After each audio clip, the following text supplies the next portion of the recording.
Bon, j'ai des cernes qui ressemblent à des lasagnes, j'ai ressorti le pull de grand-père et j'ai pas dormi de toute la nuit tout simplement parce que j'ai suivi toute l'actualité Star Wars et les futurs projets qui vont arriver. Et franchement, si vous avez suivi ça, ça donne plutôt envie, surtout concernant le fait que Hayden Christensen redébarque en tant que Anakin Skywalker sur la série Obi-Wan Kenobi. Voilà, cette phrase est beaucoup trop longue. Et aujourd'hui, ça a rien à voir, on va parler de The Mandalorian, le nouvel épisode. Et en toute honnêteté, je l'ai trouvé un peu long.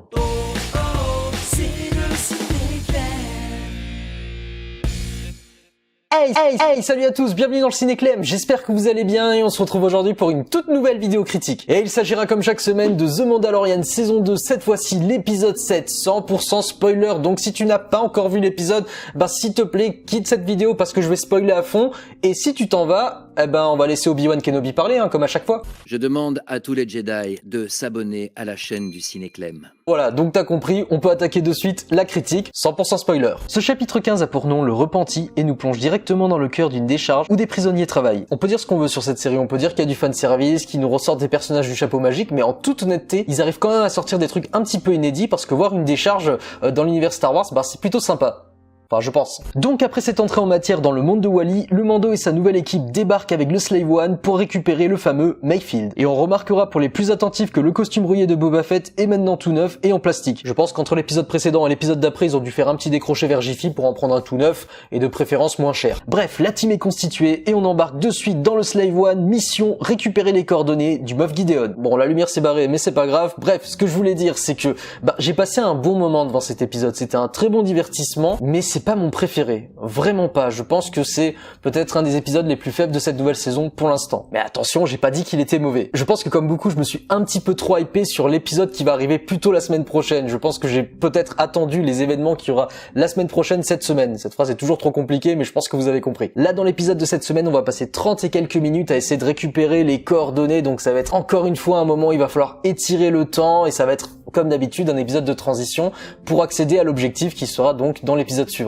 Et passer 30 et quelques minutes avec Mayfield pour récupérer des coordonnées, franchement, c'était pas la partie narrative qui me plaît le plus. Et je peux comprendre que ça puisse plaire à certains d'entre vous, bien entendu. Et même si le personnage de Mayfield est plutôt sympa et même héroïque, j'ai trouvé que sa présence donnait un côté hyper bavard et ça rallongeait certaines scènes et ça a donné, on peut le dire, pour un épisode de 30 et quelques minutes, des longueurs. Bon d'accord, c'est pas la critique la plus croustillante de la chaîne, mais restez jusqu'au bout de la vidéo parce que je vous ai préparé une théorie aux petits oignons, je pense que ça va vous plaire. Bref, on continue. Nos héros arrivent sur la planète Morak, qui m'a étrangement fait penser à cette forêt dans Indiana Jones 4. Oui, je sais, on peut pas toujours avoir les bonnes références, c'est pas grave. Et la mission infiltrée commence avec le Mando et Mayfield. Même si je le répète encore, certaines séquences traînent en longueur, ce qui en ressortira de meilleur dans cet épisode, c'est les doutes que le Mando a concernant son propre règlement de Mandalorien. Et on pouvait déjà le remarquer dans les épisodes précédents, plus on avance narrativement, plus il s'attache à Grogu, plus il le considère comme un fils un petit peu quand même. Donc là, il est en train de briser complètement son règlement de Mandalorien, et par amour pour cet enfant, il sera prêt à tout, même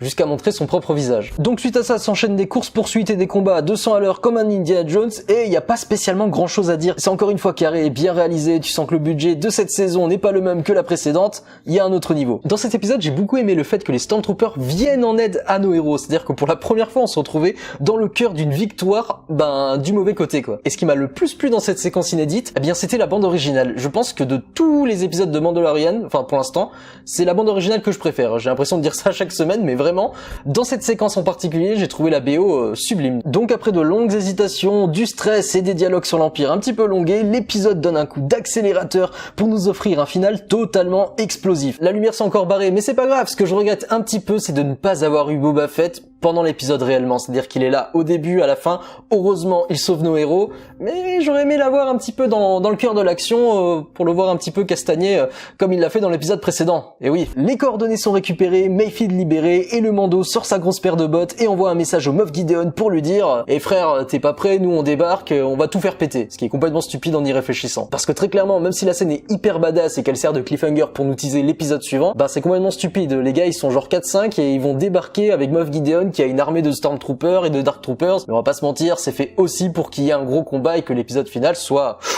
assez riche. Et je conclue assez rapidement avec cette critique, c'était un épisode qui était qualitatif au niveau de son image, de sa mise en scène, au niveau de ses scènes d'action, tout allait très très bien, mais au niveau de sa narration, il y avait juste un speech en une ligne, c'était récupérer des coordonnées, et à partir de là, on rallonge le temps. Ce qui en ressort de plus intéressant dans l'épisode, c'est le côté humain du Mandalorien, comme je le disais, et je pense que voilà, c'était un épisode de transition pour nous teaser l'épisode final qui, je l'espère, va faire 1 heure au moins 1 heure, parce que là, il y a trop de choses à faire, il y a trop de choses à raconter, et on est pressé par le temps. Voilà. Et j'ouvre une parenthèse pour dire que Grogu absent pendant l'épisode, ça fait un petit peu mal quand même. Bon, ok, on attaque de suite avec ma grosse théorie. Enfin, je dis grosse théorie parce que là, elle sera un peu plus complète que ce que j'avais sorti précédemment. Si ça se trouve, ça va être un flop. Si ça se trouve, je vais complètement me tromper. Et si c'est le cas, tant mieux, parce que ça veut dire que on pourra peut-être nous surprendre, on pourra peut-être nous proposer quelque chose de meilleur que ce que je vais imaginer. Mais voilà, avec tous les éléments qu'on nous a donnés jusqu'à présent, j'ai essayé de réfléchir un petit peu à comment cette série pourrait se terminer. En tout cas, cette saison 2. Donc vous êtes prêts, je vous donne une théorie, donc qui n'est pas vraie, qui est la mienne encore une fois,